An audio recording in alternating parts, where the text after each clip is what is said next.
ഇതിനെക്കാട്ടിലുപരി അതിന് മുമ്പായിട്ട് ഇവളുടെ പരിപാടി ഉണ്ടായിരുന്നു എന്ന് വെച്ചാൽ പല പുരുഷന്മാരെയും ഇഷ്ടമാണെന്ന് പറഞ്ഞ് പലരുടെയും കൂടെ കറങ്ങി ഒരിക്കൽ ഇവക്ക് അടി കിട്ടുമെന്നുള്ള അവസ്ഥയായപ്പോഴാണ് പിന്നെ ഇവൾ പുറത്തിറങ്ങാതെ യൂട്യൂബ് ചാനലിൽ എന്ന് പറഞ്ഞിട്ട് വീട്ടിൽ ഒതുങ്ങി നിന്നത്. ഇതൊക്കെ പല പല അസുഖങ്ങളും കൊടുത്ത് ദൈവം പരീക്ഷിക്കുന്നുണ്ട്.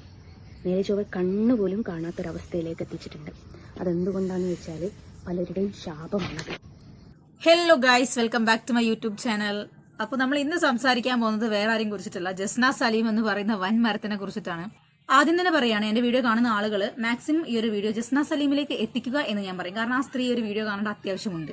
അവരുടെ ഇരട്ടത്താപ്പ് പുറത്തെടുക്കാൻ പറ്റുന്ന ഒരു സാധനമാണ് ഇത്. അപ്പോൾ എന്റെ വീഡിയോ ആദ്യമായിട്ട് കാണുന്ന ആൾക്കാരെ ലൈക്ക് ചെയ്യുക, ഷെയർ ചെയ്യുക, സബ്സ്ക്രൈബ് ചെയ്യുക. ഓക്കെ, അപ്പോൾ നമുക്ക് വീഡിയോയിലോട്ട് കിടക്കാം. കണ്ണന്റെ രാധ എന്നുള്ള പേരൊക്കെ മാറ്റിയിട്ട് ഇപ്പം ദുർവാസാവ് ജസ്ന എന്നൊക്കെ ആക്കേണ്ട ഒരു അവസ്ഥയാണ്. കാരണം പുള്ളിക്കാരി നമ്മുടെ ശാപവും പാപവും ഒക്കെ വളരെ അധികം ബൂസ്റ്റ് ചെയ്ത് സംസാരിക്കാൻ തുടങ്ങിയിട്ടുണ്ട്. ഒരു മഹർഷീന്റെ ഒരു സ്ഥിതിയിലായിട്ടൊക്കെയാണ് പോകുന്നത്. ഈ സ്ത്രീയുടെ ഏറ്റവും വലിയ പ്രത്യേകത എന്താണെന്ന് വെച്ച് കഴിഞ്ഞാൽ അവരുടെ ആ ഒരു പ്രസന്റേഷൻ, അവർ പറയുന്ന ഒരു സാധനം സത്യമാണ് എന്ന് മറ്റുള്ളവരെ കൊണ്ട് അംഗീകരിപ്പിക്കാൻ പറ്റുന്ന തരത്തിലുള്ള ഒരു പ്രസന്റേഷനാണ്. പക്ഷെ ആ പ്രസന്റേഷന്റെ അകത്ത് അവർ ഉപയോഗിക്കുന്ന വാക്കുകളും അവരുടെ സംസാര രീതിയും ഉള്ളിൽ കിടക്കുന്ന ആ ഒരു ഉള്ളിരിപ്പും ഒക്കെ തന്നെ വളരെയധികം കപട നിറഞ്ഞതാണ്. ഫുള്ള് എന്താണ്, പോയിസൺ ആണെന്ന് വേണമെങ്കിൽ പറയാം. വേറൊന്നും കണ്ടല്ല, നിങ്ങൾക്ക് എല്ലാവർക്കും അറിയാം സ്മൃതിയും ജസ്നയും തമ്മിലുള്ള ആ ഒരു ഇഷ്യൂ. അതായത് സ്മൃതി പ്രഗ്നന്റ് ആയി, കൊയിലാണ്ടി പോയി അബോർഷൻ ചെയ്തു എന്നുള്ള ഒരു വാദം. അപ്പം അത് സ്മൃതി അങ്ങനെയല്ല എന്നുള്ളത് പുറമെ, അതിപ്പോൾ നമ്മളാണെങ്കിലും ഉണ്ടാവും, ഒരാൾ നമുക്കെതിരെ തെറ്റായിട്ടൊരു ആരോപണം ഉന്നയിക്കുന്ന സമയത്ത് തെറ്റാണ് എന്ന് നമ്മളത് സമൂഹത്തിന് മുമ്പിലോട്ട് വന്ന് പറയാം. അത് തന്നെ ആ കുട്ടിയും ചെയ്തിട്ടുള്ളൂ. ഇപ്പൊ പുള്ളിക്കാരി ഇത് സത്യമാണെന്ന് തെളിയിക്കാൻ വേണ്ടിയിട്ട് തെളിവുകൾക്ക് പുറമെ വെറും വാക്കുകളുകൊണ്ട് മാത്രമാണ് ആൾക്കാരോട് ഇതിങ്ങനെ പറഞ്ഞുകൊണ്ടിരിക്കുന്നത്. അങ്ങനെയായിരുന്നു, ഇത് ഇങ്ങനെയായിരുന്നു. പുള്ളിക്കാരി തന്നെ ഒരു ഒരു സ്റ്റോറി മെനഞ്ഞെടുത്തിട്ട് ആളുകൾക്ക് മുമ്പിലേക്ക് അത് എത്തിക്കുക. സ്മൃതിനെ ഏതോ ലോഡ്ജിൽ വെച്ചിട്ട് കണ്ടുവെന്നോ, ഇവർക്ക് ആ ലോഡ്ജിൽ എന്തായിരുന്നു പരിപാടി, എനിക്ക് തോന്നുന്നു തൊട്ടടുത്ത മുറിയിൽ ഇവരായിരുന്നു എന്ന് തോന്നുന്നുണ്ട്. ഇല്ലാത്ത ഓരോ അനാവശ്യ കഥകളാണ് ഒരു സ്ത്രീനെ കുറിച്ച് മാന്യമായി സോഷ്യൽ മീഡിയയിൽ വീഡിയോസും കാര്യങ്ങളൊക്കെ ചെയ്തു പോകുന്ന ഒരു സ്ത്രീനെ കുറിച്ചിട്ട്, ഒരു പെൺകുട്ടീനെ കുറിച്ചിട്ട് പറഞ്ഞു വിടുന്നത്. ഇവര് അങ്ങനെയാണെന്ന് കരുതി എല്ലാ സ്ത്രീകളും അങ്ങനെയാണ് എന്ന് കരുതുന്നതാണ് ഇവരുടെ ഏറ്റവും വലിയ ഫോൾട്ട്. ഇതില് ഇപ്പൊ ഞാൻ ഫസ്റ്റ് പ്ലേ ചെയ്ത് കേൾപ്പിച്ച ഒരു വീഡിയോ ഉണ്ടല്ലോ, അത് ലേറ്റസ്റ്റ് ആയിട്ട് നമ്മുടെ സ്മൃതി പണ്ടത്തെ പോലെ സോഷ്യൽ മീഡിയക്കകത്തോട്ട് ആക്റ്റീവായിട്ട് വന്നതിനെ തുടർന്നിട്ട് ഇവരിടുന്ന ഒരു റിയാക്ഷൻ വീഡിയോ ആണ്. ഈ ജസ്റ്റിന് ഇടുന്ന ഒരു റിയാക്ഷൻ വീഡിയോ ആണ് നിങ്ങളെ ഞാൻ കാണിച്ചു തന്നത്. ചേച്ചി ഇങ്ങനെ പറയുന്നുണ്ടല്ലോ, ചേച്ചി നിരപരാധിയാ, ചേച്ചി നിരപരാധിയാണ്. അത് കാലം നിന്റെ ഭർത്ത് വീട്ടുകാർക്ക് ഒരു ദിവസം മനസ്സിലാക്കി കൊടുക്കും. ഭർത്താവിന്റെ വീട്ടുകാർക്ക്, നിന്റെ വീട്ടുകാർക്കല്ല, നിന്റെ വീട്ടുകാർക്ക് ആ സത്യങ്ങളൊക്കെ അറിയാം. നീ മുടങ്ങിപ്പോയി എന്ന് പറയുന്ന നിന്റെ ആ വ്യാജ കല്യാണം ഉണ്ടല്ലോ, വ്യാജ മുടക്കുണ്ടല്ലോ, അവന്റെ വീട്ടുകാർക്കും അവന്റെ കുടുംബത്തിലുള്ളവർക്കും ഒരു കാലത്ത് അന്നൊരിക്കൽ ആ കുട്ടി പറഞ്ഞത് സത്യമായിരുന്നു എന്ന് അവരെ നാവ് കൊണ്ട് പറയുന്ന ഒരു കാലം ഉണ്ടാവും. കുട്ടി കുട്ടി എന്ന് പറയുന്നുണ്ട്. ഏത് കുട്ടി? നിങ്ങളെയാണോ നിങ്ങൾ സ്വയം കുട്ടി എന്ന് വിശേഷിപ്പിക്കുന്നത്?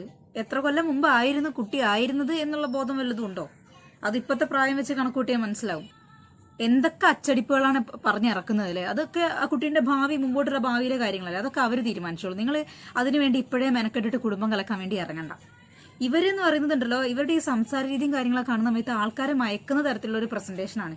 അതുകൊണ്ട് തന്നെ ഇവർ പറയുന്നത് വിശ്വസിക്കാനും ആളുകളുണ്ട്. അവര് എന്ത് കണ്ടിട്ടാണ് ഈ പുള്ളിക്കാരനെ സപ്പോർട്ട് ചെയ്യുന്നതെന്ന് അറിയില്ല. മുമ്പിലൊരു തെളിവും വെക്കാണ്ട് എന്റെ കയ്യിൽ അതുണ്ട് ഇതുണ്ട് എന്ന് പറഞ്ഞിട്ടാണ് മറ്റേ തെറ്റായ ആരോപണങ്ങൾ ഇറക്കി വിടുന്നത്. കൃത്യമായിട്ടൊരു തെളിവ് മുമ്പോട്ട് വെച്ചിട്ട് പറയുകയാണെങ്കിൽ ഈ സ്ത്രീ പറയുന്നതിൽ കാര്യമുണ്ട്. തെളിവും കാര്യം ഒന്നുമില്ല, വെറുതെ. അതും പത്തനംതിട്ടയിൽ കിടക്കുന്ന സ്മൃതി കൊയിലാണ്ടി വന്നിട്ട് അബോർഷൻ ചെയ്തു. എന്താ താഴോട്ട് ജില്ലകളൊന്നും വേറെ ഇല്ലായിരുന്നു? അല്ലാണ്ട് ഈ കൊയിലാണ്ടി എത്തുന്നതിന്റെ ഇടയ്ക്ക് വേറെ ജില്ലകളൊന്നും ഇല്ലായിരുന്നു? ഒക്കെ നിന്റെ ഭർത്താവിന്റെ വീട്ടിലേക്ക് നീ വെയിറ്റ് ചെയ്തു. അതിനുള്ള കാര്യങ്ങളൊക്കെ ഞാൻ ഇവിടുന്ന് ചെയ്തു വെച്ചിട്ടുണ്ട് കേട്ടോ. കാരണം ആ പയ്യനൊരു പാവാണ്. അതിന്റെ ലൈഫ് ഇതുപോലൊരു ഫ്രോഡ് പെണ്ണിന്റെ കൂടെ ജീവിച്ചു തീർക്കേണ്ടതല്ല. പോരാത്തതിന് ഈ പെണ്ണിന് പലരുടെയും ശാപമുണ്ട്. ഇതിനെക്കാട്ടിലുപരി അതിന് മുമ്പായിട്ട് ഇവളുടെ പരിപാടി ഉണ്ടായിരുന്നു എന്ന് വെച്ചാൽ പല പുരുഷന്മാരെയും ഇഷ്ടമാണെന്ന് പറഞ്ഞ് പലരുടെയും കൂടെ കറങ്ങി ഒരിക്കൽ ഇവക്ക് അടി കിട്ടുമെന്നുള്ള അവസ്ഥയായപ്പോഴാണ് പിന്നെ ഇവള് പുറത്തിറങ്ങാതെ യൂട്യൂബ് ചാനലിൽ എന്ന് പറഞ്ഞിട്ട് വീട്ടിൽ ഈ പെണ്ണുമ്പിള്ള ആ കുട്ടീന്റെ ജീവിതം കുളം തോണ്ടു എന്നുള്ളത് ഈ ഒരൊറ്റ വീഡിയോ ഒന്ന് വ്യക്തമാണ്. ഇവരൊക്കെ ഒരു സ്ത്രീയാണോ ഒരു പെൺകുട്ടീനെ കുറിച്ചിട്ടാണ് പറയുന്നത്. പല പുരുഷന്മാരുമായിട്ട് ബന്ധം ഉണ്ടായിരുന്നു, അതായിരുന്നു ഇതായിരുന്നു എന്നുള്ളതൊക്കെ നിങ്ങൾ കണ്ടായിരുന്നോ? നിങ്ങളായിരുന്നു അവളുടെ കൂടെ പോയിട്ടുണ്ടായിരുന്നത്. അനാവശ്യങ്ങളെ വിളിച്ച് പറയുന്നതിന് ഒരു പരിധിയുണ്ട് മിസ്സിസ് ജസ്ന സലീം, മനസ്സിലായോ? നിങ്ങൾക്ക് ഒരു മകള് വളർന്നു വരുന്നുണ്ട് എന്നുള്ള കാര്യം നിങ്ങൾ മറന്നുപോയത്. സമൂഹങ്ങളിൽ ഒരുപാട് പേർക്ക് ആ കുട്ടീനെ വെച്ചിട്ട് അനാവശ്യം വൃത്തികേടും പറയാനുള്ള സാഹചര്യം നിങ്ങളായിട്ട് വരുത്തി കൊടുക്കരുത്. ആ നിങ്ങളുടെ തന്നെ മകളുടെ ഭാവി നിങ്ങൾ നശിപ്പിക്കരുത്. മനസ്സിലാവുന്നുണ്ടോ? നിങ്ങൾ എന്തൊക്കെ വൃത്തികേടാണ് ആ കുട്ടീനെ കുറിച്ച് പറയുന്നത്? ഒരു പെൺകുട്ടിയുടെ ജീവിതം ഇല്ലാതാക്കാൻ വേണ്ടി ഇതൊക്കെ തന്നെ ധാരാളം മതി. ഉള്ളതാണോ ഇല്ലാത്തതാണോ എന്ന് പറയേണ്ട ആവശ്യമൊന്നുമില്ല. നാളെ ആ പെൺകുട്ടിക്ക് നേരെ ആർക്കെങ്കിലും എന്തെങ്കിലും ഒരു ഗ്രഡ്ജോ കാര്യങ്ങളോ ഉണ്ടെങ്കിൽ അത് തീർക്കാൻ വേണ്ടി നിങ്ങൾ പറഞ്ഞ ഈ പദപ്രയോഗങ്ങൾ ആ കുട്ടിക്ക് നേരെ യൂസ് ചെയ്യാൻ പറ്റുന്നതാണ്. അത് ഉണ്ടോ ഇല്ലേ എന്നുള്ളത് അവരെ ബാധിക്കുന്ന വിഷയമല്ല. സ്മൃതിനോട് ദേഷ്യം പിടിക്കുന്ന സമയത്ത് നിന്നെക്കുറിച്ച് അങ്ങനെ പറഞ്ഞില്ലേ ഇങ്ങനെ പറഞ്ഞില്ലേ എന്ന് ഒരാൾ പറഞ്ഞാൽ അത് ആ കുട്ടീനെ ഇൻസൾട്ട് ചെയ്യുന്നത് തന്നെയാണ്. അത് ആ കുട്ടീനെ വേദനിപ്പിക്കുകയും ചെയ്യും. അത് അറിഞ്ഞു വെച്ചുകൊണ്ട് മനഃപൂർവ്വമാണ് നിങ്ങൾ ഇത്തരത്തിലുള്ള വൃത്തികേടുകൾ സോഷ്യൽ മീഡിയയിലേക്ക് അഴിച്ചു വിടുന്നത് എന്നുള്ള കാര്യം ഞങ്ങൾക്ക് എല്ലാവർക്കും അറിയാം. പിന്നെ നിങ്ങൾ നിങ്ങളുടെ വീഡിയോയ്ക്കകത്ത് പറഞ്ഞു ഞങ്ങളെല്ലാവരും കണ്ടന്റിന് വേണ്ടിയിട്ടാണ് സ്മൃതിനെ സപ്പോർട്ട് ചെയ്യുന്നത്. അല്ല, ഞങ്ങളെല്ലാവരും റിയാക്ഷൻ വീഡിയോ ചെയ്യുന്ന യൂട്യൂബേഴ്സാണ്. ഞങ്ങളുടെ ഫാമിലിയിലെ ഒരു മെമ്പർ എന്ന നിലയിൽ മാത്രമേ ഞങ്ങൾ സ്മൃതിനെ കൺസിഡർ ചെയ്യുന്നുള്ളൂ. അതുകൊണ്ട് ആ കുട്ടിക്ക് വേണ്ടി ഇനിയും വീഡിയോസ് ചെയ്യും. അത് കണ്ടന്റിന് വേണ്ടിയാണ് എന്ന് കരുതുന്നുണ്ടെങ്കിൽ നിങ്ങൾക്ക് തെറ്റി. നിങ്ങൾ ഇടുന്നത് കണ്ടന്റിന് വേണ്ടിയായിരിക്കും. കാരണം നിങ്ങൾ ഇപ്പോൾ നിങ്ങളുടെ യൂട്യൂബ് ചാനൽ എടുത്ത് നോക്കിക്കഴിഞ്ഞാൽ സ്മൃതി ആയിട്ട് റിലേറ്റ് ചെയ്തിട്ട് നിങ്ങളുടെ വീഡിയോസിനൊക്കെ തന്നെ നല്ല റീച്ചും വ്യൂവും കാര്യങ്ങളൊക്കെ ഉണ്ട്. ബാക്കി വീഡിയോസിനൊന്നും അതില്ല താനും. അപ്പോൾ പിന്നെ നിങ്ങൾക്ക് ഇനി സ്മൃതിനെ കുറിച്ചിട്ട് വേണ്ടാത്ത അനാവശ്യങ്ങൾ പറഞ്ഞു കഴിഞ്ഞാൽ നിങ്ങൾക്ക് അതൊരു കണ്ടന്റാണ്. പക്ഷെ ഞങ്ങൾക്ക് അതൊരു കണ്ടന്റ് അല്ല. ഈ ഉത്തരം പറയുന്നത് ചെയ്യും.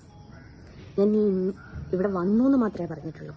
ഇവിടുന്ന് അത് ചെയ്തു എന്ന് പറഞ്ഞിട്ടില്ല. പക്ഷെ നീ നിന്റെ വായു കൊണ്ട് പറഞ്ഞു ഇവിടുന്ന് അത് ചെയ്തു എന്നുള്ളത്.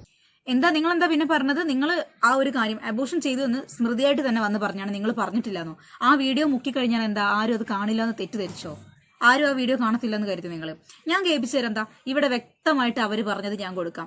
അപ്പോൾ ഈ ചേച്ചീനെ ഞാൻ കണ്ടപാടക്ക് ഈ ചേച്ചീനെ ഞാൻ തിരിച്ചറിഞ്ഞു കേട്ടോ. ഈ ചേച്ചി ഒരു യൂട്യൂബറാണ്.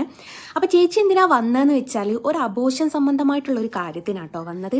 എൻ്റെ അറിവിൽ ഈ ചേച്ചി വിവാഹം കഴിച്ചിട്ടില്ല എന്നാണ് തോന്നുന്നത്. അപ്പോൾ ചേച്ചിയുടെ നാട്ടിലെവിടെയും ഈ അബോർഷൻ ചെയ്തു കൊടുക്കാത്തത് കൊണ്ട് നമ്മുടെ കൊയിലാണ്ടിക്ക് വന്നിട്ട് ഇവിടുന്ന് ചെയ്യാൻ വേണ്ടിയിട്ട് ഡോക്ടറെ കാണാൻ വേണ്ടിയിട്ടായിരുന്നേ വന്നത്. കൊയിലാണ്ടി ഹോസ്പിറ്റലിൽ ചെന്നിട്ടുണ്ടായിരുന്നു, ഞാൻ കണ്ടിട്ടുണ്ടായിരുന്നു. ചേച്ചി ചെയ്യുന്നത് എന്തിനാ? അബോർഷൻ ചെയ്യാൻ വേണ്ടിയാണ് എന്ന് വരെ നിങ്ങൾ പറഞ്ഞു. അടുത്ത വീഡിയോയിൽ കൂടെ ഉണ്ടായിരുന്ന പയ്യന്റെ പേര് നിങ്ങൾ വ്യക്തമായിട്ട് പറഞ്ഞു.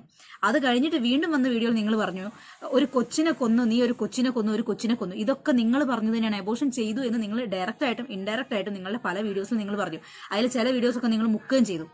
ഭയങ്കര ധൈര്യമായതുകൊണ്ടല്ലോ കമന്റ് ബോക്സ് ഒക്കെ ഓഫ് ചെയ്ത് വെച്ചേക്കുന്നത്. അപ്പൊ തന്നെ പറയാം നിങ്ങളുടെ മുമ്പോട്ട് വെച്ച ആരോപണങ്ങളുടെ കൃത്യത എത്രത്തോളം ഉണ്ട് എന്നുള്ളത് നിങ്ങൾ ആ കമന്റ് ബോക്സ് ഓഫ് ചെയ്ത് വെച്ചപ്പോൾ തന്നെ ജനങ്ങൾക്ക് മനസ്സിലായിട്ടുണ്ട്. ഒരു ആരോപണം ഒരാൾക്ക് നേരെ ഉന്നയിക്കുന്ന സമയത്ത് വ്യക്തമായ എവിഡൻസ് ഉണ്ടാവണം. അതില്ലാണ്ട് നിങ്ങൾ എന്തെങ്കിലും വരുമ്പോൾ എനിക്കറിയാലോ, ഞാൻ അവിടുന്ന് അത് എടുത്തോളുമല്ലോ എന്ന് പറയുന്നത് ഒരുതരം ന്യായീകരണമാണ്, അല്ലെങ്കിൽ ഒരുതരം ഒഴിഞ്ഞുമാറലാണ്. അല്ലാണ്ട് നിങ്ങളതിൽ വ്യക്തമായ തെളിവൊന്നുമില്ലല്ലോ. ആദ്യം നിങ്ങൾ ആ തെളിവുകൾ കൊണ്ടുവന്ന് ഇരുന്നിട്ട് വർത്താനം പറ. അല്ലാണ്ട് കയ്യിൽ ഒന്നുമില്ലാണ്ട് വെറുതെ എന്തെങ്കിലും വിളിച്ചു പറഞ്ഞിട്ട് ഇങ്ങനെ സ്വയം ചെയ്യല്ലേ. ഓക്കെ, അപ്പോൾ ജസ്നയ്ക്ക് 2-3 മറുപടി പറയണം എന്നുള്ളത് നമ്മൾ നേരത്തെ വിചാരിച്ച കാര്യമാണ്. ഇനിയിപ്പോൾ സ്മൃതിയായിട്ട് ബന്ധപ്പെട്ട ഏതെങ്കിലും വൃത്തികേട് ഈ സ്ത്രീ പറയുകയാണെന്നുണ്ടെങ്കിൽ നിങ്ങൾ ആ വീഡിയോസും കാര്യങ്ങളും മൈൻഡ് ചെയ്യാണ്ട് വിടുക. കമന്റ് ഇട്ടിട്ട് സപ്പോർട്ട് ചെയ്യാൻ എന്തായാലും പറ്റില്ല. കാരണം പേടിച്ചിട്ട് താത്ത കമന്റ് ബോക്സ് ഓഫ് ചെയ്ത് വെച്ചേക്കാണ്. നിങ്ങൾ മാക്സിമം ആ വീഡിയോ ഷെയർ ചെയ്യാതിരിക്കുക, ലൈക്ക് ചെയ്യാതിരിക്കുക, കമന്റ് ചെയ്യാതിരിക്കുക. ജസ്നന്റെ വീഡിയോ സ്മൃതിനെ കുറിച്ച് ചെയ്യുന്നത്. ഓക്കെ, പിന്നെ ഞാനും സ്മൃതിനെ കുറിച്ച് എന്തെങ്കിലും വൃത്തികേട് ഈ സ്ത്രീ പറയുന്നുണ്ടെങ്കിൽ തന്നെ നമ്മളത് റിയാക്ഷൻ വീഡിയോ ആയിട്ടും ചെയ്യുന്നില്ല. കാരണം അവർ ചെയ്തൊരു വീഡിയോ കാണാത്ത ആളുകളിലേക്ക് നമ്മൾ എത്തിക്കാനും ആഗ്രഹിക്കുന്നില്ല.